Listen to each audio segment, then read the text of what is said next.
네, 안녕하세요. 네, 안녕하십니까. 인천 청년광장 기획국장 김도형입니다. 네, 바쁘신 와중에도 금일 인천 청년 정책의 현 주소와 발전 방향 토론회, 이게 청년이 행복한 도시 인천인가?에 참여해주신 네 외빈분들 감사드립니다. 시작에 앞서 안내 말씀 드리도록 하겠습니다. 이번 토론회는 인천시 청년 정책의 종합적 진단과 인천시 청년 거버넌스 운영에 대한 제안, 이 두 가지 취지로 인천 청년 광장과 인천 청년 유니온이 공동 주최하였고, 현재도 코로나19로 인해 사회적 거리두기가 진행되고 있어서 부득이하게 온라인으로 진행되고 있다는 점 말씀드리고 싶습니다. 토론회 순서는 발제자 네 분의 각 주제별 말씀이 끝나고 마지막에 질의응답 시간을 가지도록 하겠습니다. 이번 토론회는 인천 청년 유니온 계정으로 유튜브 실시간 생중계 중이며 유튜브 댓글을 통해 질의응답이 가능한 점 알려드립니다. 네, 그럼 지금부터 토론회를 시작하겠습니다. 먼저 참석자 소개가 있겠습니다. 한국 청년 정책 방향 속 인천 청년 정책 진단이라는 주제로 말씀해 주실 전국 청년 네트워크 위원장 진형익님. 반갑습니다.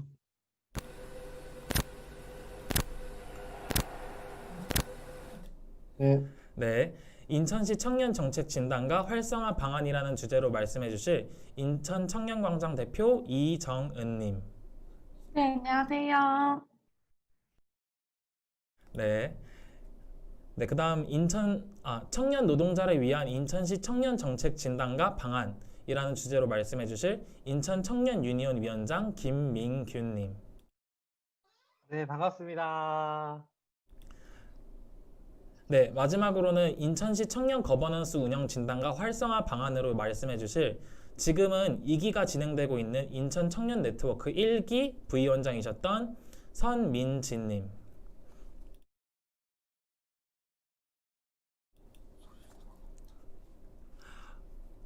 네, 마이크 음소거가 돼가지고 인사 말씀이 들리진 않았지만 네, 해주셨고요.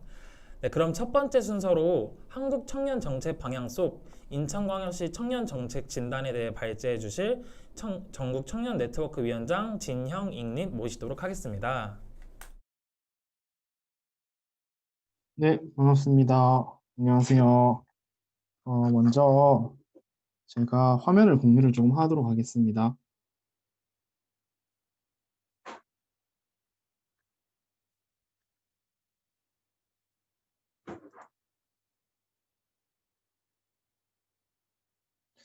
네, 안녕하세요. 저는 전국 청년 정책 네트워크에서 대표를 맡고 있는 진형익입니다.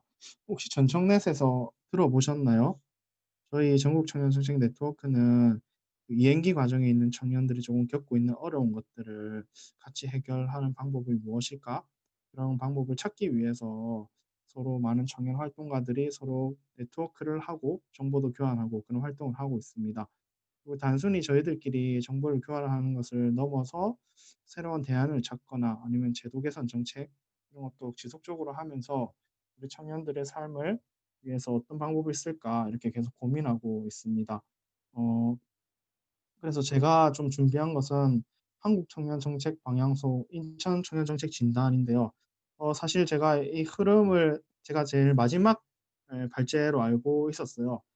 그래서 앞단의 걸 제가 좀 살펴보고 그 발제문을 들으면서 제가 또 같이 공유해 가면서 이렇게 이야기하면 좋지 않을까 이렇게 준비를 해 왔는데, 일단 제가 시작을 하게 되어 가지고 일단 제가 먼저 시작을 하고 그 이후에 이제 발제자들 같이 이야기하는 거 듣고 뒤에서 같이 토론하면 또 좋을 것 같아요. 그래서 저는 이제 한국 청년 정책 방향 속 인천 청년 정책 진단 이렇게 해서 발제 내용을 받았어요. 먼저 저는 경상남도 청년 정책 네트워크라고 해서 참여한 바가 있어요. 뭐냐고 하면은 경남에서 하는 참여 기구거든요. 왜냐고 하면 저는 이제 경남에 좀 소속돼 있어요. 제가 창원입니다. 창원이라서 창원하면 잘 모르시는 분이 많은데 진해 군항제 하면 또 아시더라고요. 벚꽃 군항제. 그래서 그쪽에 제가 살고 있습니다. 그래서 저희 경남에서도 크게 보면은 청년 정책이 경남 안에서는 좀 어떻게 흘러왔을까 이런 것을 제가 간단하게 설명드리면은 인천과는 비교해서 이제 광역 단위니까 좀 도움이 될 것 같다고 먼저 준비를 했어요. 그래서 첫 번째 단은 경남 청년 정책의 흐름으로 준비를 해봤습니다. 먼저 저희 이제 경남 도지사는 이제 김경수 도지사라고 하는데요. 올해 신년 기자회견에서 2020년에는 국민이 체감하는 행복한 변화를 만들겠다고 밝히면서 3대 핵심 과제와 2대 정책을 제안했습니다. 그래서 여기에 3대 핵심 과제는 청년 특별도, 교육 특별도, 동남권 메가시티 플랫폼을 뜻하고 2대 정책은 혁신과 성장, 체감하는 변화를 이렇게 뜻하는데요. 그런데 여기 3대 핵심 과정에서 청년이라고 단어가 들어가 있는 청년 특별도라는 것이 상당히 고무적인데요. 이게 고무적이라고 생각하는 이유는 최근에 경상남도에서 청년에 대해 많은 관심을 가지고 있다라는 것을 느낄 수 있는 거죠. 신년 기자회견에서 또 제가 알기로는 전국 도 단위에서 청년 특별도라고 한 거는 이제 경남이 처음으로 알고 있거든요. 왜 이런 게 좀 고무적일까? 그래서 좀 살펴보면은 김경수 도정 오기 전에 저희는 이제 홍준표 경남도지사였습니다. 근데 그 시절을 잠깐 이야기를 한다면 홍준표 경남지사 시절에는 청년에 대해서 아무도 관심이 사실 없었어요. 왜냐하면은 청년 문제는 사실 홍준표 지사 본인의 문제도 아니었고 경상남도에서 꼭 해결해야겠다 이런 문제가 아니었기 때문에 사실 관심이 없었습니다. 그래서 그러다가 홍준표 도지사께서 갑자기 대통령을 나가시겠다고 이렇게 중간에 나가셔가지고 한경호 권한대행으로 체제로 갑자기 바뀌었어요. 그래서 한경호 권한대행부터 뭔가 청년들이랑 소통하면서 정책을 만들어 보자. 특히 청년 일자리에 대해서 좀 관심을 가지고 있었거든요. 근데 아무래도 권한대행이라는 그런 역할 한계 때문에 청년 정책을 만들고 실행하기 위한 시간이나 그런 권한도 적었습니다. 그리고 이제 경상남도는 김경수 도정으로 바뀌게 되죠. 그래서 김경수 도정이 된 첫 해에 사회혁신추진단이라고 출범을 했어요. 거기 안에서 청년정책 담당을 신설합니다. 그래서 거기에는 담당 공무원 세 분이서 이제 청년정책을 담당하게 되는데요. 여기에서 처음으로 만든 사업이 청년들이 직접 참여해서 해결책을 제안하는 청년정책 네트워크를 구축을 했고요. 그다음에 6월에는 청년센터를 개설해서 청년들의 활동과 공간을 지원해주는 사업을 진행했습니다. 그리고 이것뿐만 아니라 면접 정장 무료 대여 사업, 그리고 청년주택 임차 보증금 이자 지원 사업, 학자금 대출 신용 회복 지원 사업, 이렇게 새로운 청년 일자리 사업, 청년 정책을 만들어냈는데요. 그래서 기존에는 항상 일자리 위주의 사업밖에 없었는데 이번에 도정이 바뀌면서 뭔가 청년들의 생활 안정에도 도움 줄 수 있는 그런 청년 사업을 이렇게 진행하게 되었습니다. 그래서 조금 정리해 보면은 사실 경상남도에서도 청년 문제에 대해서 본격적으로 관심을 가지게 된 해는 사실 지난해 2019년이라고 생각을 하고요. 그리고 청년 정책을 준비하게 된 해는 2018년 하반기로 이제 6.13 지방선거 이후 이제 도정이 바로 바뀌고 이렇게 청년 정책을 준비하게 된 거죠. 그리고 올해는 이제 청년 정책 추진단이라고 신설을 했어요. 그래서 담당 공무원이 한 12명으로 아주 많이 증설이 되었습니다. 그리고 뭐 청년 친화 도시 조성 사업 뭐냐고 하면은 우리 경상남도가 18개 시군으로 되어 있거든요. 그래서 그 시군에서도 청년 정책을 좀 잘했으면 좋겠다. 그래서 너희가 청년과 관련된 사업들을 잘하면은 청년 친화 도시를 조성해 주겠다. 그리고 도비를 지원해 주겠다. 이렇게 해서 청년 친화 도시 사업을 통해서 김경수 도정이 가지고 있는 청년 감수성을 시군에 확산시키는 그런 계획을 지속적으로 가지고 있습니다. 네. 그래서 저희도 경남에서도 사실 시작된 지는 얼마 안 됐거든요. 그리고 이게 저희가 느낀 게 도지사 아니면 부장, 과장 이런 분들이 정말 관심을 많이 가지고 있어야 진짜 실무적으로 빠르게 일이 풀려간다 이런 게 좀 많이 느끼게 되었어요. 그런 점에서 경상남도는 이제 시작한 지 얼마 안 됐지만 도지사의 적극적인 관심으로 많은 행정과 이제 예산 이런 것들이 조금 집중되고 있다. 그럼에도 불구하고 전체적인 청년 정책에 대한 예산은 그렇게 크진 않습니다. 역시. 네. 그래서 이렇게 이야기를 했고 저희 경남뿐만 아니라 실제로 지금 뭐 전국적인 청년 정책 흐름을 살펴보면 실제로 청년들의 참여로 만들어낸 거죠. 대한민국에서 청년에 대한 문제가 사실 이슈가 된 것은 다 아실 거예요. IMF라고 하죠. 외환위기 이후인데요. 외환위기 이후 때 뭐 다양한 사업체들이 부도하고 파산하고 폐업 이런 것들 나고 그다음에 실업 사태가 계속 일으키자 사실 정부는 일자리와 고용 문제가 가장 중요하다라고 해서 이러한 일자리 문제가 역시 사회 문제적으로 확산이 되었습니다. 그래서 정부는 지속적으로 청년 실업 문제를 해결하기 위해서 2003년에 청년 실업 해소 특별법을 제정하게 되고, 이에 따라서 다양한 청년 일자리 정책이 만들어졌죠. 그럼에도 불구하고 우리 청년 실업 문제는 쉽게 해소되지가 않았습니다. 그래서 2008년 정부는 이제 지속적으로 실업 관점으로 청년 문제를 해결했던 이전과는 달리 이제 고용의 관점으로 조금 청년 문제를 프레임을 변화시킵니다. 그럼에도 불구하고 지속적으로 일자리 위주, 고용 위주의 청년 정책을 계속 이야기하게 되는 거죠. 그래서 그 전에 만들었던 청년 실업 해소 특별법은 청년 고용 촉진 특별법으로 개정되었고, 사실 이때 고용 위주로 조금 더 프레임을 바꾸다 보니까 진로 직업 체험과 인턴십 확대 이런 거 많이 하고요. 실제로 대학에서 기업과 연계해 가지고 우리 학과 졸업하면은 바로 기업에 갈 수 있게끔 이런 연계도 많이 만들어지게 됩니다. 근데 또 안 좋은 점은 이때부터 인문학이라든지 사회학과가 좀 통폐합되는 인기 없는 과라고 해서 그런 과정도 겪게 됩니다. 이렇게 다양한 이제 청년 정책에도 불구하고 아무래도 일자리 위주다 보니까 실제로 청년들을 체감하지 못했어요. 그렇다면은 정부가 청년 실업과 고용 그리고 일자리 정책으로 청년 문제를 해결하려고 했을 동안 실제로 우리 청년들은 어떤 문제에 대해서 실제 우리 문제다 이렇게 목소리를 내고 있었을까? 이걸 제가 정리를 해봤는데요. 실제로 청년들은 일자리 문제뿐만 아니라 교육이나 주거, 노동, 건강 등 다양한 부분에서 발생하고 있는 것도 사실 우리 청년 문제라고 목소리 내기 시작했죠. 그래서 실제로 대학교 등록금에 대해서도 목소리 내기 시작했어요. 그래서 대학교 등록금 문제가 단순히 교육의 제도적 차원의 문제지만 스스로 우리가 우리의 문제다 이렇게 이야기하면서 대중적으로 이슈가 됐고, 그래서 전국 대학생 교육대책위원회, 그다음 YMCA 그리고 21세기 한국대학생연합 등에서도 지속적으로 연대와 참여를 통해서 대학 등록금에 대한 문제를 제기했고, 결국 이것은 17대 대통령 선거와 18대 국회의원 선거에서 반값 등록금이라는 공약과 논쟁이 가능하게끔 우리가 만들었습니다. 그리고 저희가 고민했던 청년 문제는 우리가 주목받지 못했던 우리 청년들의 노동에 대해서도 우리 스스로 목소리를 냈습니다. 그래서 사실 매달 아르바이트로 생계를 유지하는 청년들이라든가 아니면은 이제 9개월 이하, 1년 이하의 적응 기간 동안 일하는 이제 비정규직 청년 노동에 대해서도 우리가 이야기를 했죠. 실제로 이러한 노동들이 사회에서 소외되어 있기 때문에. 그래서 이러한 것도 우리의 문제다라고 해서 목소리를 내면서 그런 문제를 함께 이제 대안을 찾는 청년 유니온이란 노동조합이 또 2010년에 만들어지기도 했습니다. 그리고 역시 편의점 최저임금 위반 사업장 고발, 도미노 피자 30분 배달제 폐지 이런 것들을 하면서 노동에 대해서 지속적으로 우리 청년들이 우리 문제다라고 이야기를 했고요. 그다음에 이제 등록금과 교육비 그리고 낮은 임금 이런 거와 함께 우리 주거권에 대해서도 우리 스스로 목소리를 내기 시작했어요. 주거 문제도 우리 청년의 문제다. 그리고 실상 우리 대학생들과 취업 준비생이 겪고 있는 고시원, 이제 반지하, 옥탑방 이러한 최저 주거 기준에도 미치지 못하는 이런 공간들이 우리 건강권도 크게 해치고 있다. 그러면서 주거 문제도 우리 청년들의 문제다라고 이야기를 했고요. 그래서 연세대학교 총학생회에서 이러한 문제를 처음 제기를 했었고, 결국 이러한 문제에 대해서 서대문구 대학생 임대주택과 LH 대학생 전생 임대주택 제도가 실현하게 되는 그런 계기까지 마련하게 되고요.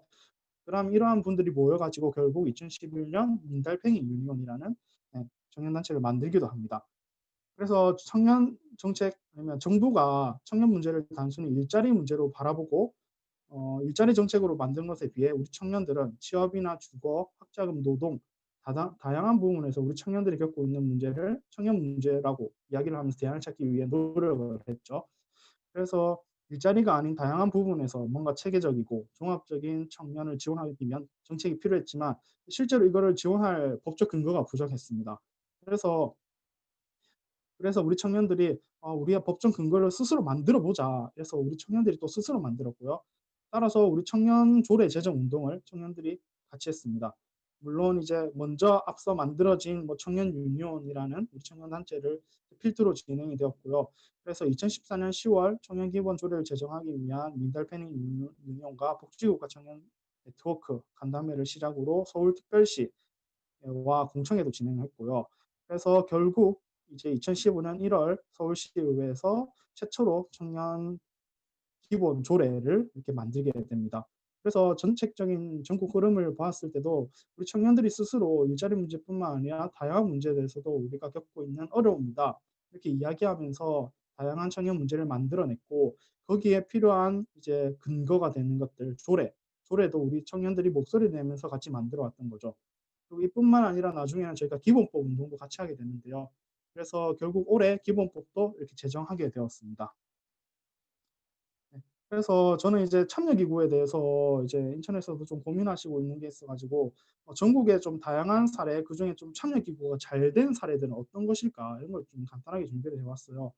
그 먼저 이제 저희 경남 청년정책 네트워크인데 저희 경남 같은 경우에는 올해 2기를 맞이했어요. 그래서 지난 청년의 날 때 우리 의회에서 발표하는 시간을 가졌거든요. 그래서 한 100명의 정도 인원이 참여를 했고요. 저희 근거는 청년 기본 조례를 통해서 마련됐습니다. 그래서 간단하게 우리 청년 기본 조례를 통해서 경남 청년 네트워크 참여기구가 어떤 역할을 하고 있는지도 알 수 있는데요. 먼저 여기 1항에 보시면은 도지사는 도정의 청년 참여를 확대하고 청년 의견을 반영하기 위해 다양한 청년들로 구성된 청년 정책 네트워크를 둘 수 있다. 여기서 중요한 거는 청년 참여 확대거든요. 청년 참여 확대고 그다음 다양한 청년 의견을 반영하기 위해 다양한 청년들로 구성해야 된다 이렇게 돼 있습니다. 그리고 뭐 다음 각호를 수행한다 이런 것들이 나와 있고요. 그리고 여기 보시면 심지어 네트워크 모집이나 운영 등에 필요한 사항도 청년의 의견을 반영해서 도지사가 정한다 이렇게 돼 있습니다. 그만큼 청년의 참여, 청년의 목소리를 통해서 정책을 만들겠다 이런 게 들어가 있고요. 제가 인천광역시 청년 네트워크도 한번 찾아봤어요. 찾아보니까 네트워크 조항이 이렇게 딱 2개가 있더라고요. 시장은 시정의 청년의 소통과 참여를 보장하고 청년의 의견을 반영하기 위해 청년들로 구성된 청년 네트워크를 둘 수 있다. 그리고 청년 네트워크 위원회의 그 활동에 필요한 비용을 예산 범위 내에서 지원할 수 있다라고 돼 있었습니다. 그래서 사실 이게 지방 그 조례에 따라서 네트워크가 어떻게 설명하고 있냐도 다 다르고요. 어떤 조례는 네트워크 인원까지 조례에 적혀져 있는 곳이 있어요. 그래서 이게 적혀져 있다, 안 적혀져 있다에 따라서 서로 장단점이 있는 거예요. 예를 들어서 안 적혀져 있으면 뭔가 우리가 좀 자유롭게끔 그때그때 맞춰서 활용할 수도 있고, 오히려 적혀져 있으면은 그 적혀져 있는 게 뭔가 1년, 2년, 3년 지속적으로 뭔가 우리가 유지할 수 있는 근거가 될 수 있기도 하죠. 그래서 이러한 것을 우리가 조금 바탕으로 살펴보고 좀 필요한 조례는 어디일까 이런 것도 한번 우리가 찾아보는 것도 좀 재미있는 활동으로 알 수 있습니다.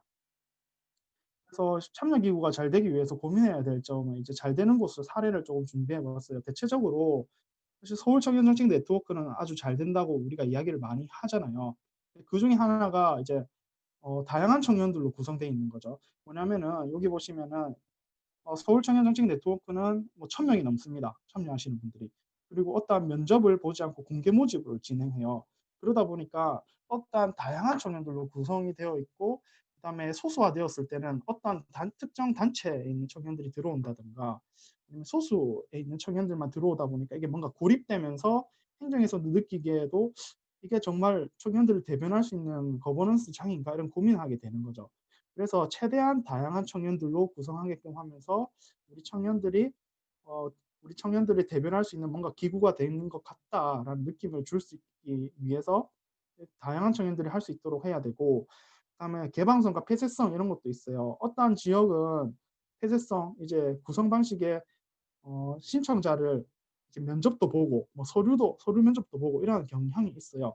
그렇다 보면 뭔가 폐쇄적으로 자꾸 바뀌게 되는 거죠. 행정에서 원하는 사람들 일부러 뽑을 수도 있고 그다음에 이해관계 있는 사람이 들어올 수도 있기 때문에 그래서 오히려 잘 된 곳은 이런 폐쇄성이 없고 개방성이다. 예컨대 어떠한 교육만 이수하면은 참여를 다 할 수 있게끔 한다든가 아니면은 어떠한 심사 없이 무조건 들어오는 사람 다 받겠다. 예, 이렇게 이제 다양한 청년들로 구성되고 이제 개방성이 높은 곳이 좀 잘 된다라고 이야기를 하고 있습니다. 네. 그래서 서울 청년 정책 네트워크도 잘 된다라고 하고 있고 거기에 따라서 다양한 지자체에서도 공개 모집 그다음에 뭔가 전원 합격 뭐 이렇게 계속 같이 하고 있는 그렇게 추세입니다. 그리고 마지막으로 이제 저희가 거버넌스 장인데요. 여기에 참여한 인원들이 행정하고 같이 대화를 찾기 위해서 같이 노력하는 거예요. 그래서 이 문제점에 대해서 서로 지적하는 게 아니라 어떠한 방법을 통해서 해결할 수 있을까 같이 찾아야 되는데 계속적으로 행정에게만 이게 잘못됐다 아니면 할 수 없다 이렇게 하면 이게 민원으로서 느껴지게 되는 거죠. 서로가 신뢰성을 가질 수 없기 때문에 그런 점에서 참여 기구가 더 잘 안 될 수 있습니다.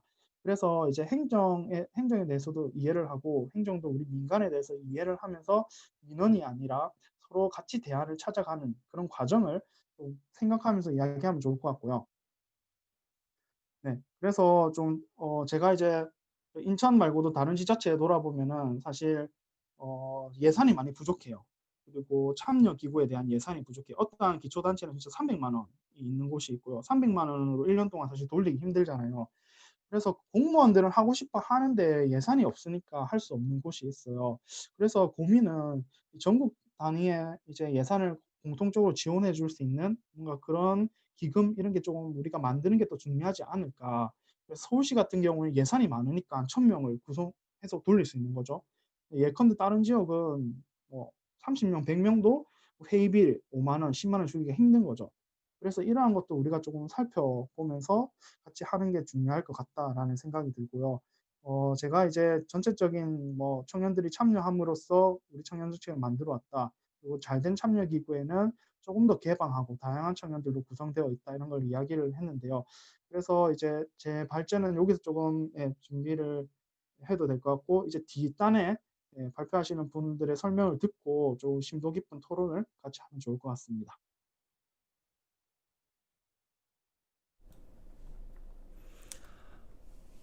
네, 말씀 잘 들었습니다.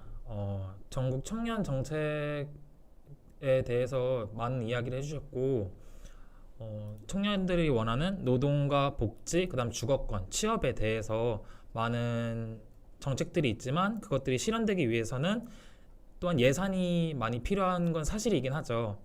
그리고 또 이 네트워크 내부에서 정책 기구에서 잘된 곳들은 대단히 개방적이고 폐쇄적이지 않고 다양한 청년들의 대표성을 하고 있고 거버넌스 위주로 많이 민원 관계가 아닌 그렇게 말씀을 해주셨는데요. 저도 인천 청년 네트워크 2기를 지금 이번에 하고 있거든요.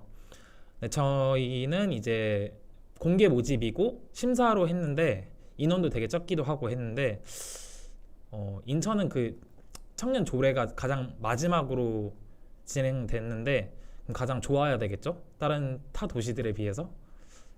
근데 이상하게 폐쇄적으로 한 것 같네요. 네, 그럼 다음으로는 인천시 청년 정책 진단과 활성화 방안에 대해서 말씀해 주실 인천 청년광장 대표 이정은님 모시도록 하겠습니다.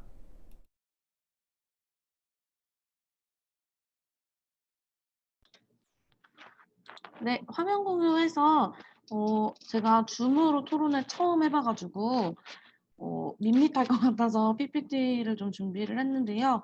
보면서 같이 얘기해보면 좋을 것 같습니다. 네, 저는 인천시 청년정책 진단과 활성화 방안에 대해서 발제를 맡은 인천 청년광장 이정은입니다. 반갑습니다. 네, 제 발제문의 제목을 청년에 대한 몰이해와 미스매칭 인천시 청년정책이라는 이름으로 좀 지어봤는데요. 왜 이렇게 생각을 했는지 천천히 이야기를 같이 해보겠습니다. 청년 정책의 흐름과 인천 청년 정책의 시작인데요. 2015년 1월에 이제 서울시의 청년 기본 조례가 제정이 되면서 전국의 대부분의 지방 정부에서 청년 기본 조례가 생겨났습니다. 더불어 청년 당사자들은 20년 전에 생긴 청년고용촉진특별법 근거로 해서 일자리 중심의 청년 정책으로는 청년 문제 해결할 수 없다 이러면서 종합적인 이제 지원을 만들기 위해서 다양한 활동을 해왔습니다. 그래서 그 어떤 활동의 결실로 2020년 1월에는 청년기본법이 제정이 되었고요. 그래서 이 기본법에서는 청년의 일자리를 포함해서 주거, 생활안정, 문화, 부채, 사회참여, 권익증진 등 좀 모든 분야에 대한 종합적이고 체계적인 지원을 해야 한다라는 내용을 담고 있는데요. 또 이제 청년이 청년 문제 전문가다라는 입장으로 청년들이 시장 참여가 확대가 되고 있습니다. 여기서 그치지 않고 서울시에서는 좀 적극적으로 청년 문제를 해결하기 위해서 청년에게 더 많은 예산과 권한을 주는 청년청을 설립을 했고 청년 자율예산이라는 것을 통해서 직접 의제를 발굴하고 실현할 수 있는 통로도 마련을 했습니다. 이 변화에 발맞춰서 인천시도 2018년 청년기본조례를 제정을 했고 청년정책 네트워크를 출범을 했습니다. 2019년 1기 인천 청년 네트워크 주도로 10억 원의 예산 한도 내에서 청년 당사자들이 의제를 발굴하고 정책을 제안하고 집행하는 청년 참여 예산도 진행을 했고요. 조례를 근거로 인천 청년 실태조사 및 청년정책 기본계획 수립 용역도 진행을 했었습니다. 그래서 그 결과물로 이제 2020년 1월에 인천시에서는 청년들의 창의적이고 주체적인 역량 강화, 지속 가능한 정책 추진 기반 마련, 청년 자립 지원 체계 구축을 목적으로 한 2020년 청년 정책 시행 계획을 발표를 했습니다. 이 시행 계획에 대해서는 뒤쪽에서 좀 더 자세히 말씀을 드리겠습니다. 두 번째 장은 방금 말씀드렸던 청년 참여 예산에 대해서 좀 더 자세히 말씀을 드리려고 하는데요. 인천에서는 전국의 광역지방정부 중에 가장 늦게 청년 기본조례가 제정이 됐습니다. 그런데 청년 참여 예산을 통해서 서울시가 되게 선도적인데 서울시의 청년자율예산과 가장 유사한 모델을 만들어냈는데 그것은 바로 이 10억 원이라는 예산 실링 한도 내에서 창업이나 문화, 참여 등 각 분야의 동료 청년들과 직접 정책을 발굴하고 거버넌스를 통해서 민간 협치를 하고 이후에 집행까지를 참여하는 청년 참여 예산을 진행했기 때문입니다. 이를 가능하게 했던 힘은 거버넌스의 파트너십 역량을 갖추고 있던 민간 주체들이 있었고 인천 청년들이 청년 정책에 대해서 목말라 있었기 때문에 가능했다고 생각하는데요. 인천 청년 네트워크를 구성하고 있는 창업, 문화, 참여 등 각 분야의 청년 활동가들과 동료 청년들이 이 과정들을 함께 하면서 이렇게 사진에 보시는 것처럼 참여예산 학교를 통해서 교육도 받고 의제도 발굴하고 두 번째 사진처럼 민간협치 간담회하고 세 번째 사진처럼 우선순위를 선정하는 투표를 하기 위해서 거리로 나가서 직접 청년들을 만나고 우선순위 투표도 진행하고 했던 과정들이 있었습니다. 그래서 이것을 통해서 제안된 정책들인데요. 첫 번째로 이제 1순위로 선정이 된 것이 인천 지역 자치대학원생 월세 지원이었고요. 청년 부채와 노동 조건에 대한 실태 조사와 지원, 그리고 문화나 참여 등 청년의 다양한 활동을 지원하는 사업들이 발굴이 되었습니다. 인천 청년들의 요구는 명확했습니다. 취업자에만 한정된 청년 정책은 접근성이 낮다. 청년 삶의 실태를 정확하게 파악하고 해결 방안을 마련해야 한다. 일자리 정책만으로는 청년이 행복할 수 없다는 것이었습니다. 이는 시가 2019년에 시행한 청년 실태조사의 결과와도 유사합니다. 여기 보시면 청년 정책 전반적 만족도라는 내용이 있는데 여기 보면 100점으로 환산했을 때 44.1로 청년 정책에 대해 불만족하고 있었고 특히 시급하게 개선할 영역, 중요도가 높지만 만족도가 낮은 것은 워라밸, 생활안정, 근무 여건 이런 내용들이 있습니다.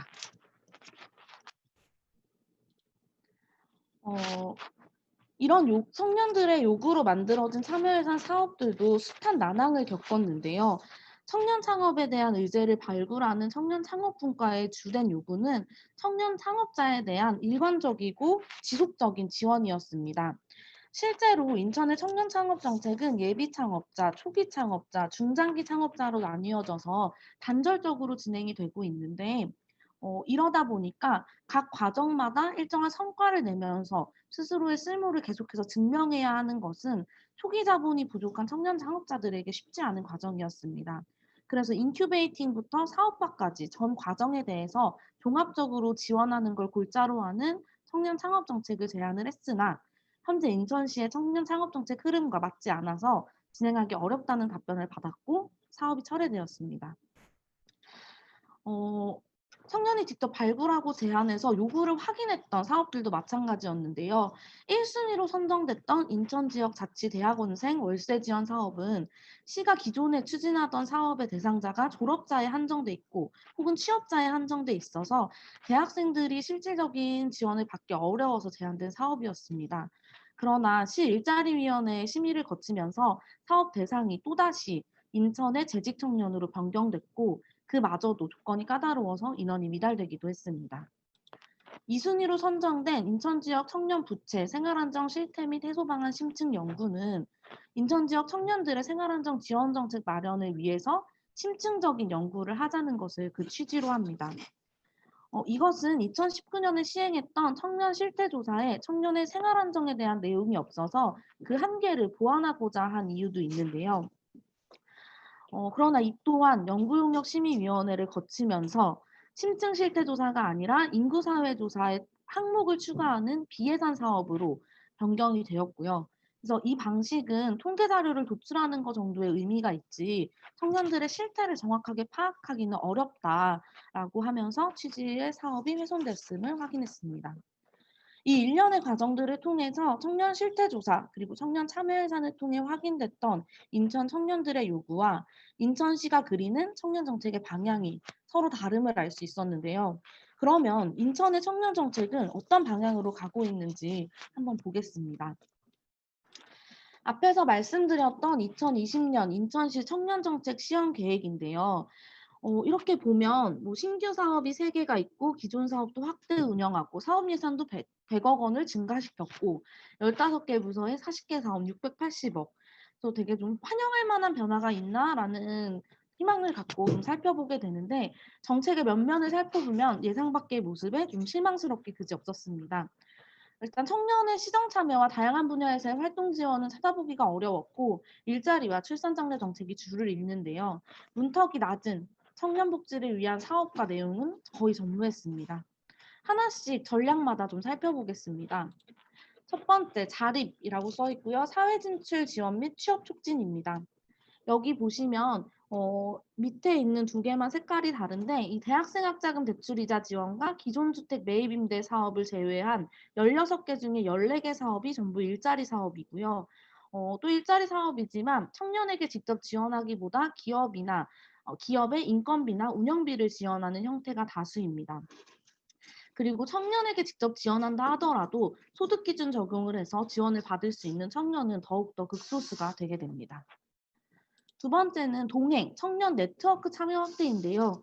세 번째 전략이 창업 지원 및 역량 강화라서 창업 지원 전략이 따로 마련이 돼 있는데도 여기 보시면 이 12개 사업 중에 청년 창업과 관련된 것이 9개가 있습니다.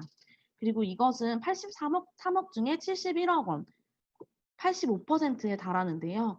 나머지 3개는 우리가 흔히 방학 때 관공서 알바 한다라고 하는 부업대학생 운영이 있고요.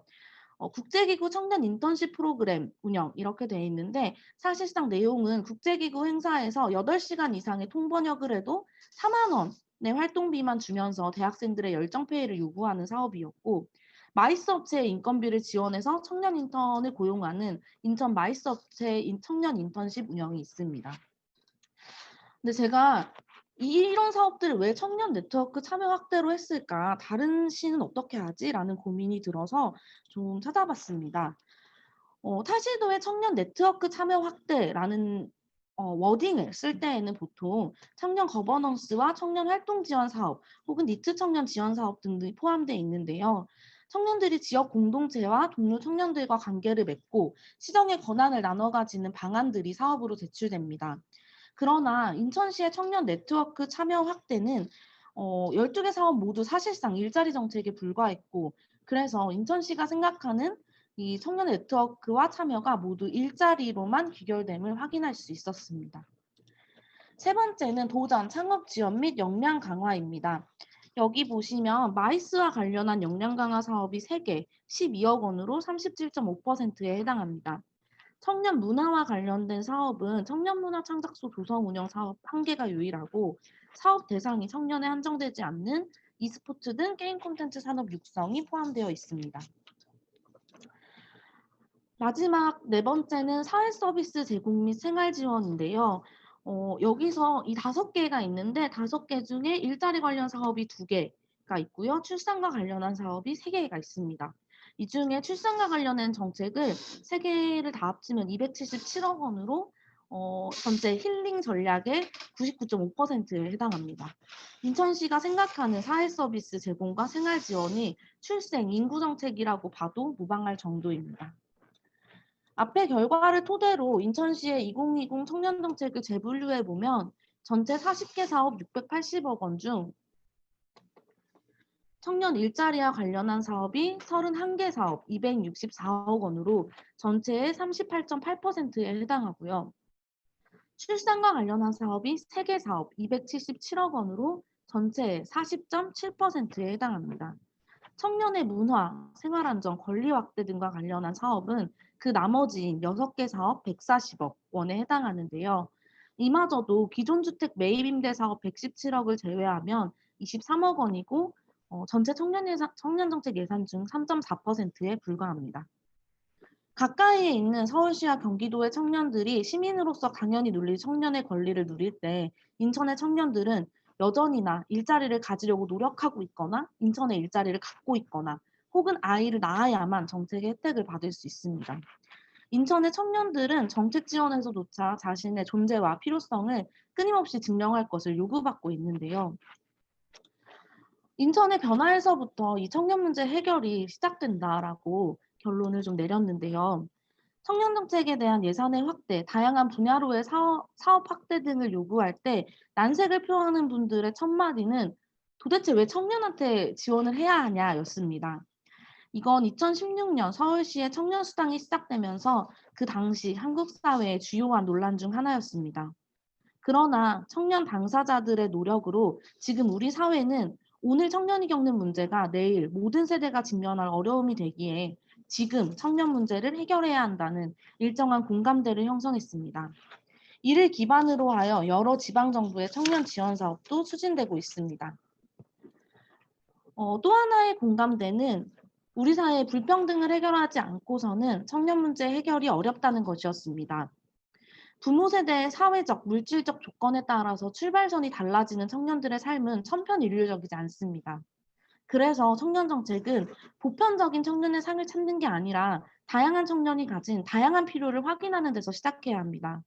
그리고 장기적이고 근본적으로는 대를 거듭하며 발생하는 이 전체 사회의 불평등 문제를 해결해야 청년 문제의 해결이 가능합니다.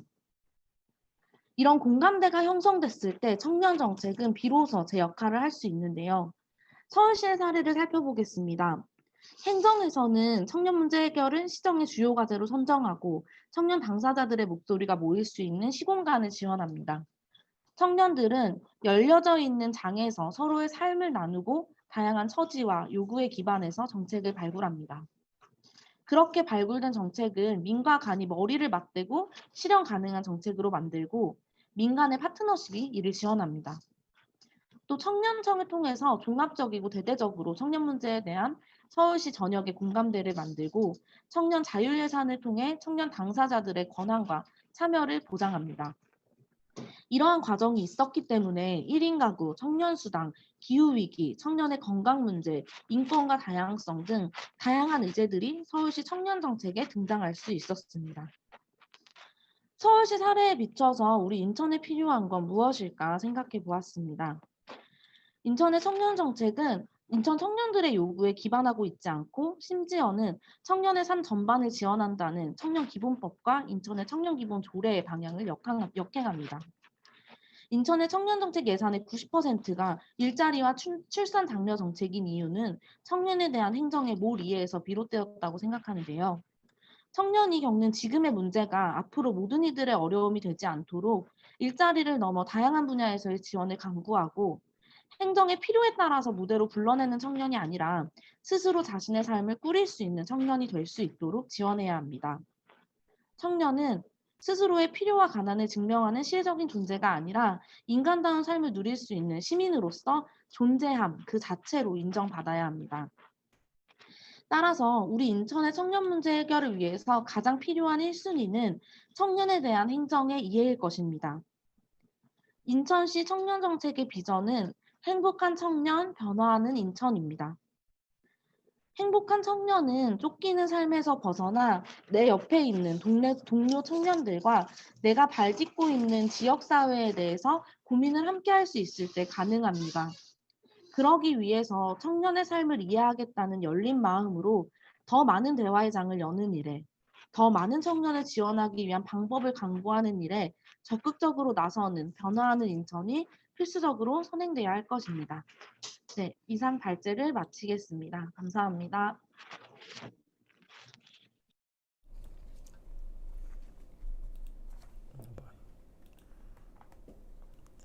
네. 네, 이정은님 말씀 잘 들었습니다. 2019년의 청년 정책에 대한 만족도가 44.1%라고 말씀해 주셨고요. 2020년 그리고 2019년 인천시 청년 정책 기본 계획을 세부적으로 짚으면서 인천시 청년 정책의 문제점에 대해서 말씀해 주셨습니다. 그리고 청년이 행복한 인천이 되기 위해서는 더 많은 청년들을 만나고 그들이 진정으로 원하는 것이 무엇인지 이해하고 소통하려는 인천시의 노력이 필요하다고 이야기해 주신 것 같습니다.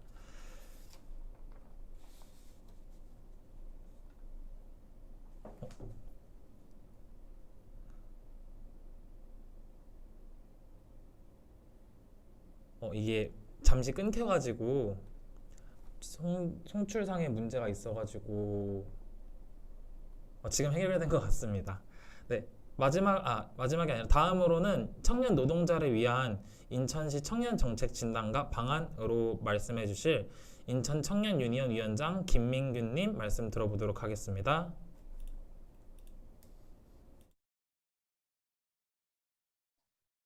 네, 안녕하세요. 인천 청년 유니온 위원장 김민규입니다. 저도 마찬가지로 공유 먼저 올리도록 하겠습니다.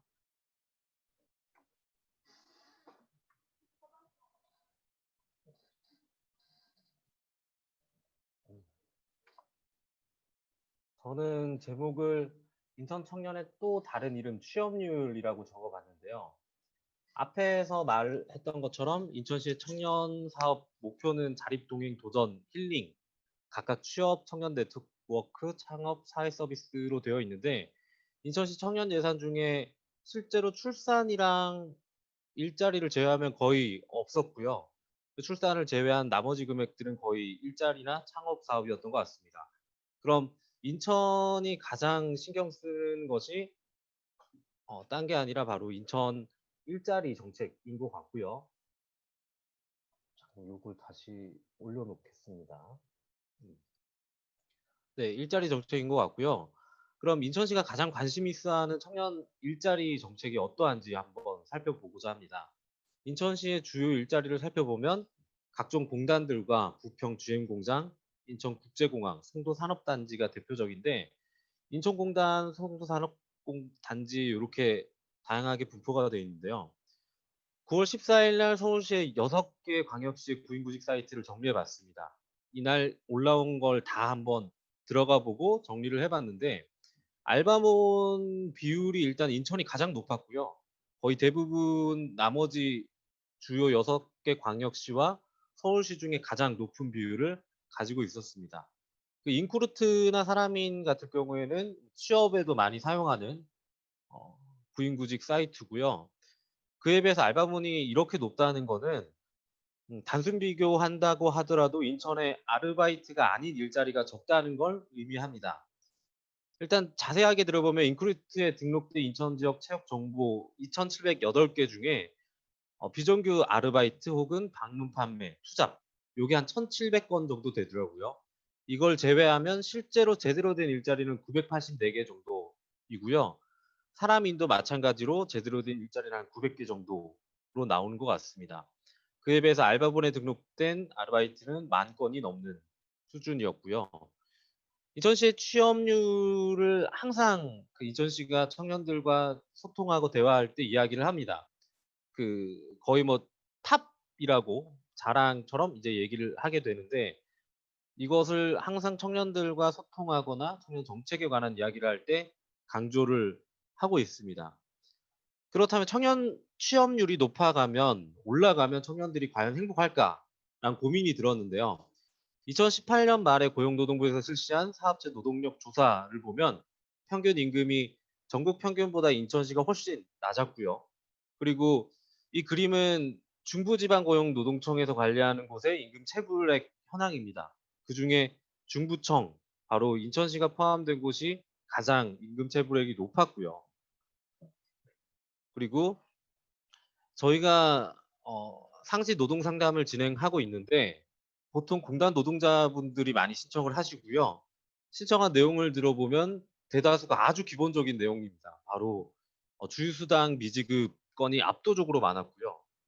공단 지역에서 노동자를 채용하는 방법은 대부분 인천은 아웃소싱 업체를 통해서 노동자를 채용하는데 그 근무 조건은 최저입니다. 최악이고요. 너무 당연한 주휴수당을 받기 위해서는 노동부에 진정을 넣겠다는 협박까지 해야 받을 수 있는 수준입니다. 이 정도 수준이라면 해당 사업장의 노동 환경, 노동 강도가 어떨지는 너무 뻔하게 보이는 것 같습니다. 그럼에도 지금의 시 정책은 청년들한테 그곳에라도 가서 당장 뛰어들어가서 일하라고 강요하고 있는 것 같습니다. 어떤 곳이든 일단 일을 하라는 거는 구의역에서 스크린도어를 수비하다 숨진 고 김군과 파색에 깔려 숨진 김재수 노동자 등 수많은 청년 노동자들의 목숨을 위협하는 일이고요. 미래를 꿈꾸고 설계하고 싶은 이 청년들이 그런 꿈을 꿀 수 없게 만드는 일이라고 생각합니다. 인천시는 청년들을 계속 밀어놓고 있는데 송도에 새로운 산업단지들이 생겼고 굉장히 질 좋은 일자리들이 물론 많습니다. 그런데 양쪽으로는 턱없이 부족한 것도 마찬가지고요. 대부분이 경력직 위주의 채용을 주로 이루기 때문에 청년들을 위한 일자리라고 보기는 어렵습니다. 그리고 문재인 정부가 출범하고 첫 번째 외부 행사가 바로 인천에 있는 국제공항 방문이었고요. 그 자리에서 인천국제공항 전체 정규직을 차근차근 진행해 나가겠다라고 약속을 했었습니다. 그리고 나서 신규 채용 경쟁률이 5배가 넘게 올랐습니다. 이 말은 청년들이 일하기 싫어서 일 안 하는 것도 아니고 좋은 일자리만 있다면 언제든지 이만큼 몰려서 일하고 싶다는 것을 보여주는 거라고 증명한다고 생각을 하고요. 2019년 통계청 자료에 따르면 인천에서 서울이나 경기도로 통근 통학하는 인구 비율은 25.6%입니다. 20대는 37%, 30대는 32.3%더 높죠. 인천의 스펙에 도움되는 일자리나 안정적인 일자리가 없기 때문에 인천을 벗어나서 서울이나 다른 지역으로 떠나는 사람들이 많다는 이야기고요. 청년 집단의 근속이나 취업률이 타 집단에서 굉장히 낮은 이유는 아까 말했던 것처럼 일하기 싫어서 눈이 높아서가 아니라 내 미래를 꿈꿀 수 있는 괜찮은 일자리가 없기 때문입니다. 그럼에도 인천시는 청년 정책들이 창업을 하든 아니면 평균 임금도 낮고 환경조차 나쁜 일자리에서 그냥 일을 하든 아이를 낳든 취업률 향상에 도움이 되는 정책들만 펼치고 있습니다. 그럼 취업을 하고 난 다음에 청년 정책들은 청년들이 대상이 아닌 것이 굉장히 많고요. 청년을 고용한 기업이 수혜자인 정책이 굉장히 많습니다. 청년보다는 청년을 고용한 기업을 지원하는 데만 인천시 시비로 36억 6,300만 원의 예산을 쏟아붓고 있습니다. 그러면 다시 말해서 아까 말했던 그토록 자랑하는 청년 취업률이 높으면 행복할 수 있을까요, 우리는? 이런 고민이 다시 한번 들게 되는데 취업자의 정의를 보면 경제활동 인구조사자는 취업자를 매월 15일이 포함된 일주일의 시간을 기준으로 굉장히 어렵지만 간단하게 말하면 4주 동안 4시간만 일을 하면 취업자로 들어갑니다. 그럼 취업률이 올라가겠죠. 그래서 이런 것들이 문제가 된다고 다른 지역이나 아니면 한국대학신문 여러 경제 관련 전문지에서 이야기를 많이 합니다. 이 통계에 허구가 있다고 항상 이야기를 하고 교육부에서도 따로 조사를 해요. 근데 교육부에서 나오는 것과 통계청에서 발표한 자료는 전혀 다르게 나옵니다. 일주일에 1시간 동안 4주 동안 단 4시간만 일해도 취업으로 여겨지고 있고요. 그리고 아르바이트 이런 걸 하는 4주 동안 1시간에서 17시간 사이 요 시간 정도 일하는 취업자가 14만 6천 명으로 전체 취업자의 11%에 달하는 수치를 나타내고 있습니다. 그러면 다르게 종사자 인구는 어떨지 한번 살펴보게 될 텐데 종사자는 취업률과는 다르게 매월 마지막 영업일에 고용되어 있는 자로 정의가 됩니다. 그럼 이 사람들은 실제로 아르바이트 같은 일보단 실제 일을 하고 있는 사람으로 어 쳐보면 될 것 같고요. 인구 1000명당 산업 종사자 수는 서울을 포함한 6개 광역시 중에 인천시가 가장 낮습니다. 괜찮은 일자리가 그만큼 없다는 이야기고요. 그리고 2000년, 2005년, 2010년, 2015년 쭉 흘러가면서 취업자 대비 종사자 수 비율이라고 하면 취업률이 어떻든 간에 그 일하는 사람들 중에 안정적인 일자리를 가진 사람이 몇 명이나 되냐 요걸 따진 수치라고 보시면 될 것 같은데 서울특별시는 거의 90%를 계속 넘다가 나중에는 100%를 넘기까지 합니다. 근데 인천시는 들쑥날쑥하긴 한데 최대가 73%. 요게 최대예요.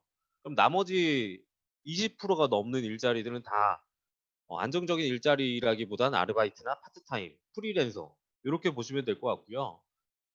실제로 청년들은 일을 하고 싶습니다. 미래를 꿈꿀 수 있는 안정적인 일자리를 가지고 싶어요. 근데 인천시는 그냥 취업률 높이는 거에만 혈안이 돼 있는 것 같고 그런 대상으로만 청년을 바라보고 있는 것 같습니다. 그러다 보니 청년들이 취업해서 이후에 어떤 상황에 놓여질지, 어떤 환경에 있는지 이런 거는 관심이 없고 그냥 단순히 취업률을 올리는 거에만 관심을 가지고 있는 것 같습니다. 인천시는 어쨌든 청년들이 어떤 상태에 놓여 있는지조차도 모르고 그 상태로 청년 정책을 숫자 노름만 하고 있는 취업률이라는 허수에 불과한 거기에만 목매달고 있고요. 인천시는 인천시의 노동 환경 자체가 어떤지 살펴보지 않습니다. 지금 인천시가 해야 될 거는 청년들을 열악한 환경에 일자리로 밀어넣는 게 아니라 열악한 환경 자체를 바꿔서 청년들이 일하고 싶은 일자리를 많이 만들어주는 게 맞다고 생각합니다. 그래서 인천시가 꼭 이런 토론회나 이런 내용들을 보고 다시는 어디 가서 취업률 높은 게 인천의 자랑인 마냥 이야기하는 안타까운 모습을 보이지 않았으면 좋겠습니다. 이상 네, 노동 관련해서 발제를 마치겠습니다.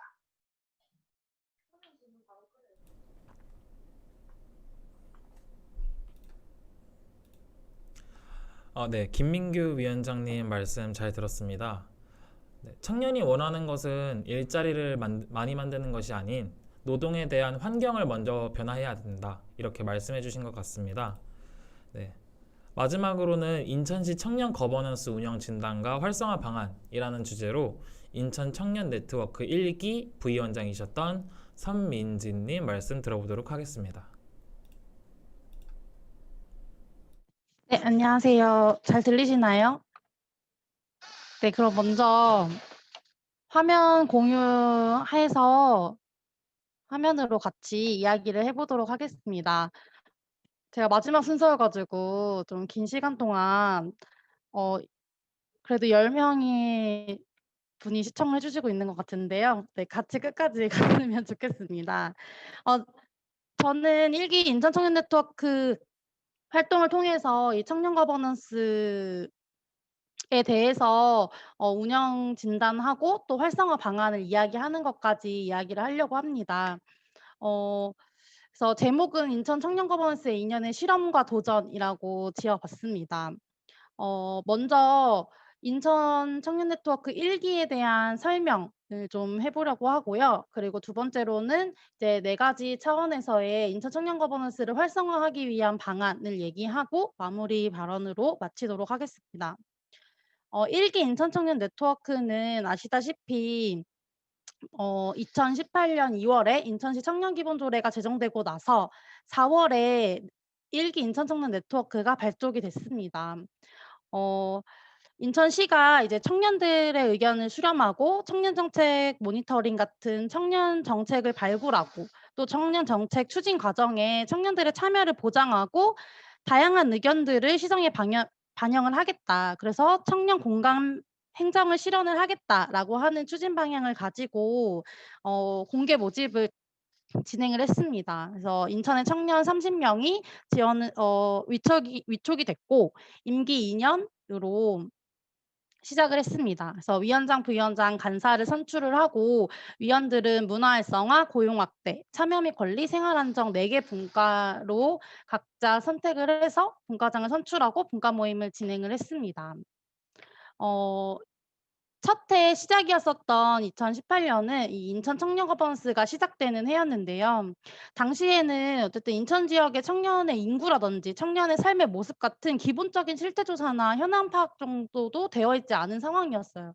그래서 이 네트워크 위원들이 당사자 청년으로서 본인들이 겪고 있는 현실에서 겪는 어려움들을 개선하는 것부터 하기 시작했습니다.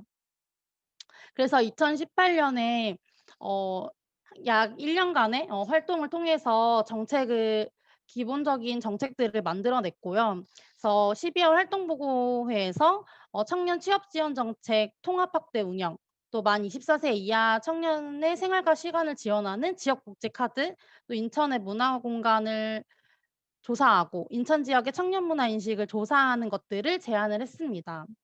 하지만 네트워크 위원들이 발굴한 의제나 정책을 반영하는 프로세스가 존재하지 않았어요. 그래서 네트워크의 이 정책 제안이 정책 카드라는 서면 제안의 방법밖에 없었고 답변도 그냥 서면으로 돌아왔고 답변의 대부분이 수용하기 어렵다라고 답변이 돌아왔습니다. 이유는 예산이 없거나 필요성에 대한 공감대가 형성되지 않았기 때문이라는 이야기를 했습니다. 그래서 이렇게 청년들이 직접 정책을 만들어서 정책을 제안을 했지만 그것들이 수용되지 않는 결과를 통해서 대다수의 네트워크 위원들이 효능감을 얻기가 상당히 어려운 1기 첫 시작을 좀 진행을 했었던 것 같습니다. 직접 이렇게 운영 체계를 만드는 것으로 평가를 반영을 했고요. 그래서 2019년 두 회째인 2019년에는 인천 청년 정책을 새로운 시도를 해보자라고 하는 차원에서 활동 목표를 실제 정책을 반영할 수 있는 그 프로세스를 경험하고 연구를 해보자라고 하는 목표를 세우고 두 가지를 도전을 합니다. 첫 번째는 예산을 가지고 단기적이고 소규모의 정책을 직접 반영시키는 경험. 그래서 인천시 주민참여예산 시계획형 청년 분야 청년 참여예산제를 진행을 하고요. 두 번째는 장기적이고 근본적인 이 정책에 대해서 공론화시키는 과정을 해보자. 그래서 시와 시의회가 함께하는 청년과의 대화를 진행을 하기로 합니다. 그래서 앞에서 청년 참여 예산에 대해서는 이야기를 했는데요. 실제로 인천 청년 네트워크가 이 일자리 정책을 넘어서 다양한 욕구를 반영한 인천의 청년 정책을 만들어야 한다. 그래서 이것들이 실질적으로 정책이 반영이 되어서 당사자들이 효용성을 좀 가질 수 있도록 그 반영하는 시스템을 만들기 위해서 청년 참여 예산에 신청을 하고 선정이 되는 과정을 진행을 했습니다. 57명의 청년들과 함께 참여 예산도 진행을 하고 또 네트워크 위원들이 각 분과장을 맡아서 참여 예산의 운영과 정책 발굴 같은 것들을 주도하기도 합니다. 또 민간 협치 간담회도 진행을 합니다. 그래서 아까 말씀드렸던 것처럼 전국 광역 지자체 중에서 가장 늦게 사실 이 거버넌스 활동이 시작이 된 건데 인천이 서울의 청년 자율예산과 거의 비슷한 방식의 청년 참여예산제를 진행을 했습니다. 그리고 인천의 청년들에게 정책에 대해서 이 권한과 예산이 주어진 첫 시도를 진행을 한 거죠. 그래서 실제로 청년의 일상을 변화시킬 수 있는 정책을 만들어냈다는 점에서 많은 의미가 있었습니다. 두 번째 도전이었던 시와 시의회가 함께하는 청년과의 대화입니다. 인천의 청년들이 겪고 있는 문제가 일자리 영역에 국한되지 않고 다양한 영역에서 발생하고 있기 때문에 종합적으로 지원하고 종합적인 정책으로 이 문제를 해결해야 한다. 그래서 이 인천시의 청년정책의 근본적인 변화가 필요하기 때문에 이것을 해결하기 위해서 장기적이고 근본적인 정책과 의제를 공론화시키는 것을 목적으로 시와 시의회가 함께하는 청년과의 대화를 진행을 했습니다. 6개의 청년단체가 직접 나와서 활동을 소개하고 또 인천 청년 네트워크의 4개 분과가 여러 달 동안 만들었었던 정책들을 직접 제안을 합니다. 그래서 이 청년과의 대화는 사실 청년의 이야기와 이 청년 거버넌스 활동을 통해서 직접 발굴한 의제를 정책에 반영할 수 있도록 하기 위해서 인천시와 인천시의회 그리고 청년들이 직접 연결되었다는 것이 큰 의미가 있습니다. 제안한 정책들을 보면 생활 안정의 사각지대를 해소하는 것, 그리고 또 청년들이 가고 싶은 일터를 만드는 것, 인천 청년 문화의 플랫폼을 만드는 것, 또 청년 지원 센터와 청년 정책의 방향을 지향점을 설정하는 이런 좀 근본적인 정책에 대해서 이야기를 하는 자리로 진행이 되었습니다. 1기 인천 청년 네트워크를 좀 유형으로 설명을 드리자면 일단 지원 체계에 따라서는 운영위원회 지원 모델이라고 할 수 있는데요. 실제로 인천 청년 네트워크가 시작할 때 운영이나 지원에 대해서 일정한 가이드라인이 부재한 상태에서 30명의 위원들로 구성이 되었습니다. 하지만 이 행정위 지원 체계가 좀 공백이 있음으로써 발족 초기에 1년이 상당히 어려움과 혼란을 겪을 수밖에 없었는데요.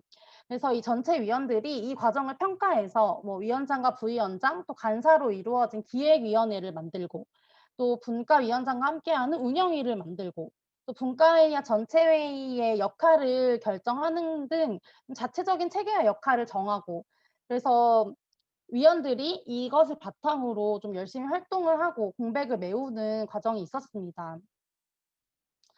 두 번째는 참여자의 역할에 따른 유형으로 분류를 할 수 있는데 인턴청년 네트워크는 위원형 모델입니다. 네트워크 위원을 공개 모집해서 서류 면접 심사를 통해서 30명의 위원으로 위촉을 해서 구성을 했다는 점입니다. 1기 인턴청년 네트워크를 마지막으로 좀 평가를 해보자면 사실 인천시에서 처음으로 진행된 청년 거버넌스였습니다. 행정과 청년 모두에게 되게 도전이었는데요. 그동안 사실 어디에 어떻게 존재하며 살았는지 모른 채 각자의 영역에서 그냥 고군분투하며 살아왔었던 청년들이 이 거버넌스라고 하는 것을 통해서 인천 지역의 청년의 삶을 변화시키고 또 그것을 통해 인천의 변화를 만들어 보기 위해서 직접 발로 뛰면서 활동을 했습니다. 하지만 구조적인 한계로 인한 어려움을 겪게 됩니다. 첫 번째로 가장 어려웠던 점은 행정 인력의 전문성과 지속성이 부족하다는 점이었습니다.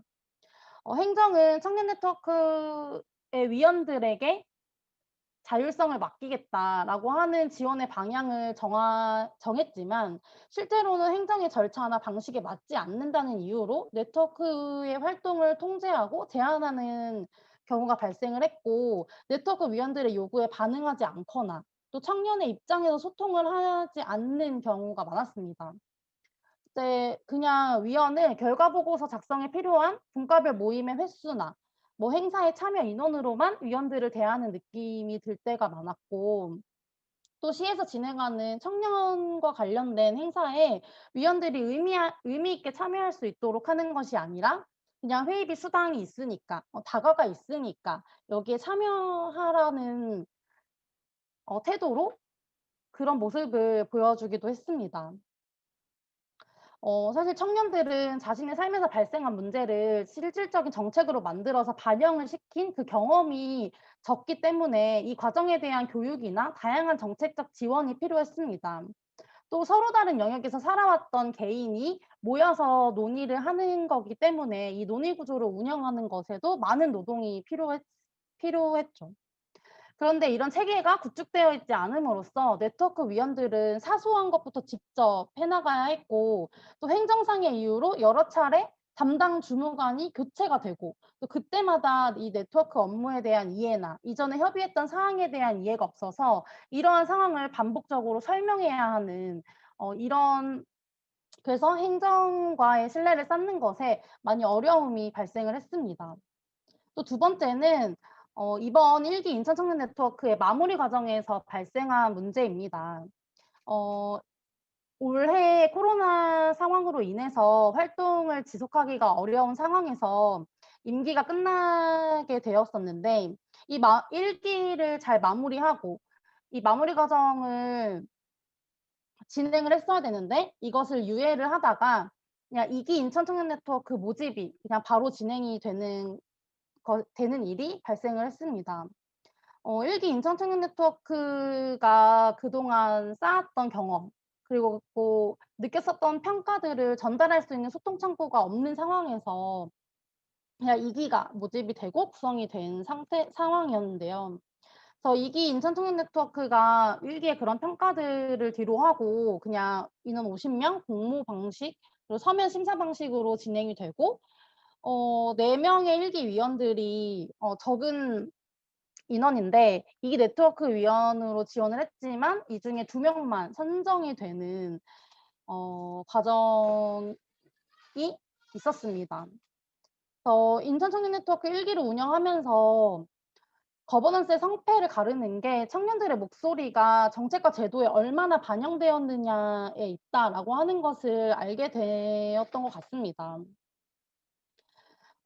인천청년 네트워크 위원들이 인천의 발전을 위해서 2년이라는 시간 동안 많은 노력을 했고, 그 결과로 청년들은 청년 정책을 발굴하고 공론화하는 경험이 쌓이고, 또 다양한 영역에서 활동하는 청년들이 교류할 수 있는 계기는 됐지만, 이것이 실질적인 정책 반영으로 이어지지 않는 한계가 있었던 거고, 그래서 이런 인천시의 의지가 되게 중요하구나라고 하는 것들을 알게 되는 과정이었던 것 같습니다. 다음으로 그래서 이러한 경험과 평가를 바탕으로 인천 청년 거버넌스 활성화 방안을 이야기해 보려고 합니다. 첫 번째는 지원 체계를 중간 지원 조직 모델로 가져가야 한다라고 하는 점입니다. 사실 서울을 비롯한 많은 지역들이 이 거버넌스나 뭐 행정 구조, 예산 이런 정책 과정을 이해하기 위한 교육, 그리고 청년 정책의 다양한 사례들을 이야기할 수 있도록 교육을 진행을 합니다. 그래서 이런 과정을 통해서 참여자가 역량을 강화하고 안정적으로 운영할 수 있는 것을 보장을 하는 건데요. 이것을 지원하고 운영할 수 있게 하기 위해서 중간 지원 조직의 전담 인력이 안정적으로 사업을 운영하고 교육을 진행할 수 있도록 해야 합니다. 또 이 중간 지원 조직 모델은 예산 사용에 있어서 보다 유연하게 운영을 할 수 있기 때문에 다양한 사업을 진행함에 있어서 유리한 점이 있습니다. 두 번째는 참가자의 역할 부분인데요. 참여형 모델이라고 이야기하는데 실제로 시장 영역에 점차적으로 당사자의 개입력을 강화하는 측면으로의 변화가 필요하다고 생각합니다. 현재 서울을 비롯한 많은 지역에서 참여기구의 인원 제한을 따로 두지 않고 또 모집 기간 이후에도 추가적으로 참여할 수 있는 형태로 되게 열려있는 형태로 운영을 하고 있는데요. 인천시도 이러한 방향으로 가야 하지 않을까.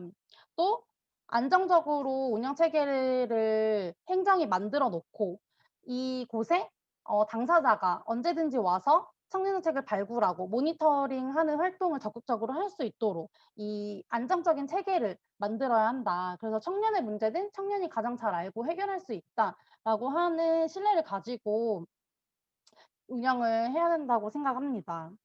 세 번째는 참여기구의 권한과 역할을 강화해야 한다는 점인데요. 실제 문제에 직면해 있는 청년 당사자가 직접 자신의 문제를 공론의 장으로 가져오고 또 행정이 갖추지 못한 이 현장 감각으로 정책적 대안을 마련을 하는 것. 그래서 이 민과 관의 파트너십이 상당히 중요합니다. 그런데 이 참여기구가 잘 운영이 되기 위해서는 청년 당사자의 문제 해결의 의지와 행정이 그것을 반영할 의지가 같이 맞물려야 하는 지점인데 사실 1기 인천청년 네트워크 활동을 통해서 당사자의 문제 해결 의지에 대해서는 많은 것들이 실험이 되고 또 그것이 확인이 되는 과정을 진행을 했습니다. 하지만 관의 행정에 이 인천시의 거버넌스 참여 의지가 이제는 핵심이 된 것 같아요. 그래서 이 의지를 적극적으로 보여줘야 한다고 생각합니다. 네 번째는 청년기본법 제정 이후에 조례 개정이 필요한데요. 2020년 8월에 청년기본법이 시행이 됐습니다. 이 청년기본법은 청년에 대한 책임의 주체를 국가와 지방자치단체로 나란히 규정을 하고 있어서 중앙정부와 이후 지자체 간의 역할 분담이 예고가 되고 있습니다.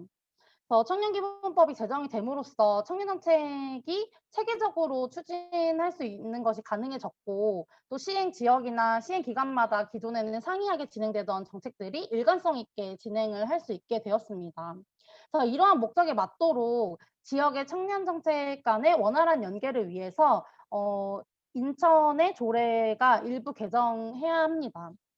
그래서 이 조례 개정을 위해서 좀 사회적 논의나 합의를 진행을 해야 하는 과정이 필요하고요.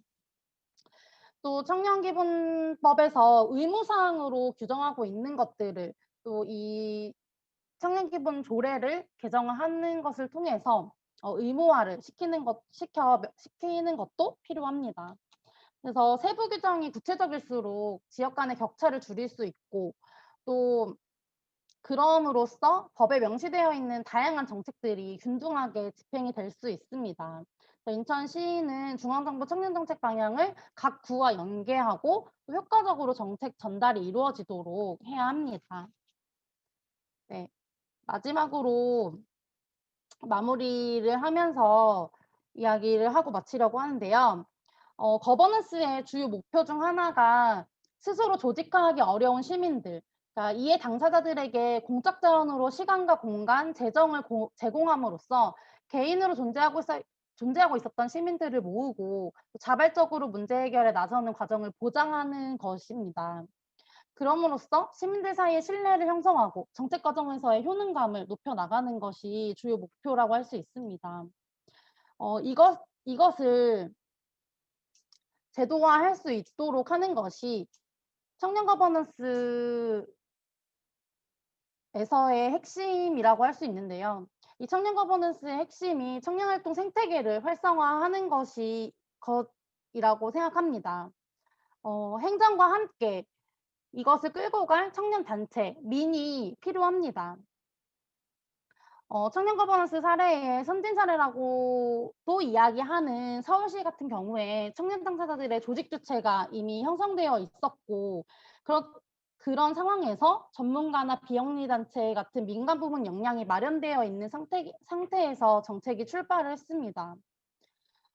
그래서 1차 청년정책 네트워크 활동은 탐색 자율 참여라고 하는 것을 특징으로 참가자들은 무엇을 어떻게 언제 할 건지를 스스로 결정을 했습니다. 그래서 스스로 결정을 하다 보니 무엇을 해야 할지 탐색하는 과정에서 교육의 수요도 또 등장을 하고 또 어떤 정책들을 중심으로 고민할 것인가도 자발적인 토의 과정 속에서 결정이 되었습니다. 그리고 그것에 대한 성과가 정책 요구의 형태로 서울시 행정부에 전달이 되는 과정을 진행을 했습니다. 인천의 청년들을 만나면서 사실 인천에서 나고 자란 청년들은 내 이야기를 들어보면 인천을 되게 자랑스러워하고 여전히 이 인천에서 내가 태어난 지역에서 자립을 하고자 하는 요구가 되게 큽니다. 어떻게 하면 인천이 더 발전할까를 밤새 논의하기도 하고 또 다른 지역과 비교하면서도 인천에 맞는 정책이 정말 필요한 것 같다라고 하는 이야기를 하고 그래서 자신과 비슷한 처지의 청년들을 만나서 이야기하고 의견을 모아내려고 상당히 노력을 합니다. 청년이 지역에서 스스로 자신의 삶을 꾸릴 수 있도록 하는 것이 인천의 발전을 위한 단초가 된다고 생각합니다. 그래서 인천시가 청년을 더 이상 정책의 수혜자로 보는 것이 아니라 자신의 문제를 해결하는 주체로서 신뢰를 가지고 인천의 청년 시민으로서 함께 해나가야 한다고 생각합니다. 네, 이상으로 발제를 마치도록 하겠습니다. 감사합니다.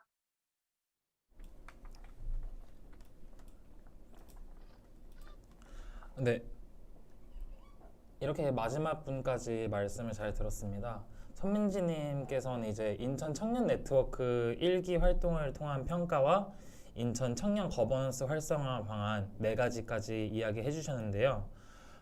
마지막 말씀이 되게 중요한 것 같습니다. 청년의 정책을 수혜자로 보는 것이 아닌 문제 해결의 주체로 신뢰를 가지고 청년 시민으로서 함께 나아가야 한다라고 말씀해 주셨는데요.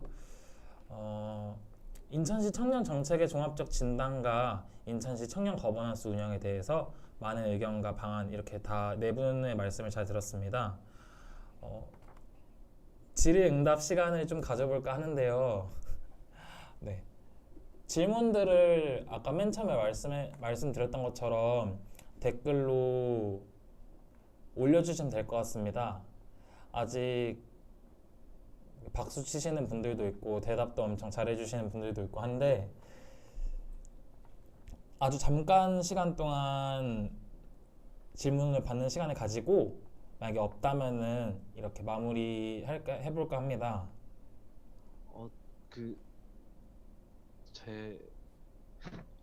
그 진영익님하고 이제 아까 발자하는 거 들었는데, 음, 사실 인천시가 지금 입장이 많이 비슷한 것 같아서, 인천에도 청년 담당하는 공무원들은 꽤 있는데, 실제로는 딱히 그렇다기보다는 창업이나 다른 쪽에 섞여 있는 경우가 되게 많아서, 이 사람이 딱 청년 담당 공무원이다라고 보기가 좀 어려운 것 같고, 인천시는. 일자리 정책 위주로 또 정책이 돼 있기도 하고 해서 좀 체감하기 어려운 것도 되게 많이 공감이 갔었는데, 그러면 이제 전국적으로의 흐름과 오늘 이제 그 저희가 이제 인천 정책이랑 이렇게 좀 말씀을 드렸던 것 같은데, 혹시 어떠신지, 아니면 인천이 지금 잘 하고 있는 건지, 어느 쪽으로 방향을 가면 더 괜찮을지를 좀 말씀해 주시면 좋을 것 같습니다. 제가 전국적으로 한번 물어보면 사실 인천하고 비슷해요. 사실 공무원분들도 사실 관심이 없고 뭔가 억지로 뭔가 해라 청년들 다른 지방자치단체에서 다 하니까 뭔가 조례도 만드니까 우리도 조례 만들었고 조례 만들었으니까 이제 사업을 해야 될 것 같은데 이제 사업을 해야 되고 어떤 사업을 해야 될지 당장 모르겠는데 뭔가 위에 상사들한테 호응을 얻거나 일반적인 뭐 시민들한테 호응을 얻기 위해서는 뭐 청년 일자리 창업을 최대한 넣는 게 낫겠다. 이렇게 하고 있는 추세라서 사실 비슷한 추세거든요. 근데 저는 조금 우리가 그럼에도 불구하고 좀 긍정적인 것은 아무래도 기본법이 조금 이제 시행이 되니까 거기에 따라서 공무원들이 뭐 담당 부서를 만든다든가 조금 더 체계적으로 이제 지원을 한다든가 또 뿐만 아니라 이제 국조실에서도 청년정책 추진단에서 중앙 컨트롤 타워 역할을 해서 예를 들어서 청년 정책이 아닌데 뭔가 청년 정책이라고 끼워 넣고 있는 것들은 조금 부서에서도 조절을 하겠다 이런 게 있어 가지고 앞으로 조금 나아가는 게 중요한 것 같아요. 다른 지방자치단체도 사실 똑같아요. 사실 우리가 서울이 왜 잘 됐을까? 왜 빨랐을까? 서울의 경우만 이야기를 하는데 서울 말고 다른 지역을 우리가 좀 살펴보면 사실 다 비슷하거든요. 서울 같은 경우에는 좀 크게 세 가지의 뭔가 특징이 있어서 더 잘 됐다라고 느끼는 첫 번째는 서울특별시장의 적극적인 의지가 있었기 때문에 잘 됐다고 생각을 하고요. 두 번째는 청년 시민사회가 그래도 우리보다는 좀 활발했다. 시민사회 생태계가 활발했다. 그래서 뭔가 같이 할 민간에 있는 청년들이 많았다. 그리고 마지막 세 번째는 예산이나 자원이 아무래도 많았기 때문에 이런 게 잘 돌아갔다. 그래서 사실 우리가 이제 서울 모델을 많이 바라보고 쫓아가는데 한번 이게 우리 지역에도 이게 맞는 모델일까? 이런 거 한번 고민해 보는 건 좋을 것 같아요. 그래서 이제 전체적으로 봤을 때는 인천과 비슷하고 오히려 인천보다도 더 못한 지역도 있어. 기초단체로 가면은. 그래서 이제 앞으로 이제 기본법이 통과됐기 때문에 기본법에 따라서 저희가 조금 더 압박도 하고 거기에 맞는 것들 그리고 국조실의 목적과 방향에 맞춰서 기조에 맞춰서도 또 압박을 하고 그런 게 좀 중요한 것 같습니다. 네, 인천시에도 담당 조직이 지금 있나요? 청년정책을 어떤 부서에서 하는지 좀 궁금하긴 합니다.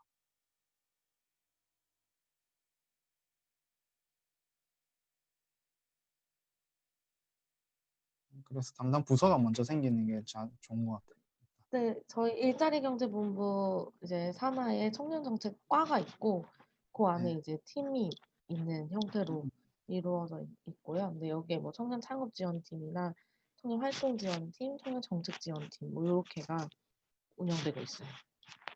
일자리 조정국에 있는 거죠. 일자리 경제국 경제국. 본부. 네. 그래서 저희도 항상 이야기하는 게 뭐 일자리 경제국에서도 나와야 될 것 같다. 아무래도 거기 있으면 담당 공무원이 일자리 창업 위주밖에 생각할 수밖에 없기 때문에 그래서 그런 방향들을 계속 제안을 하고 이야기를 해야 될 것 같아요.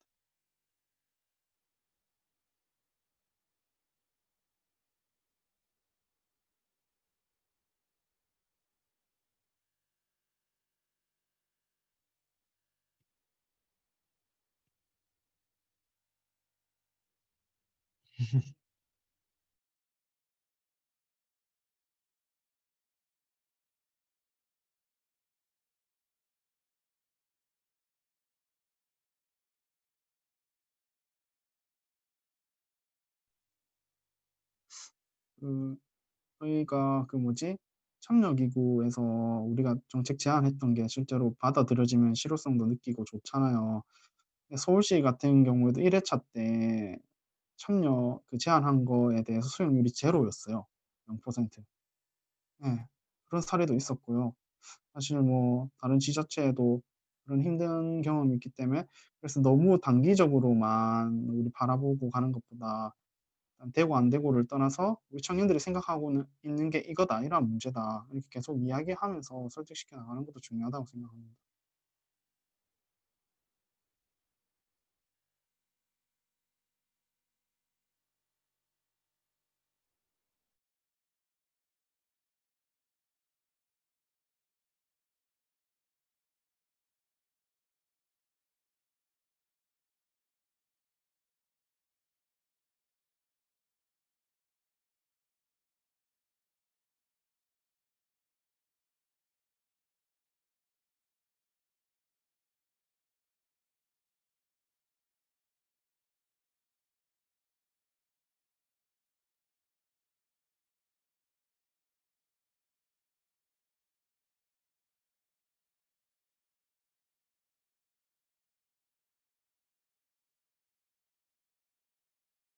를 빛내주신 토론자 네 분에게도 감사드립니다. 네, 지금까지 인천 청년 정책의 현 주소와 발전 방향에 대하여 많은 이야기를 나눠보았습니다. 대부분의 토론자분들께서는 인천 청년들이 행복해지기 위해서는 행정의 적극적인 노력이 필요하다고 이야기해 주셨는데요. 오늘 이 토론회를 시작으로 청년이 행복한 도시를 만들기 위해 청년이 행복한 인천을 만들었으면 좋겠습니다. 인천 청년 광장과 인천 청년 유니온도 청년이 행복한 도시를 만들기 위해서 같이 노력해 나가겠습니다.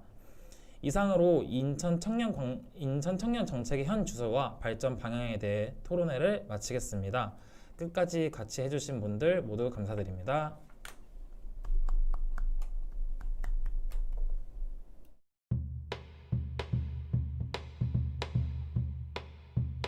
네, 고생하셨습니다.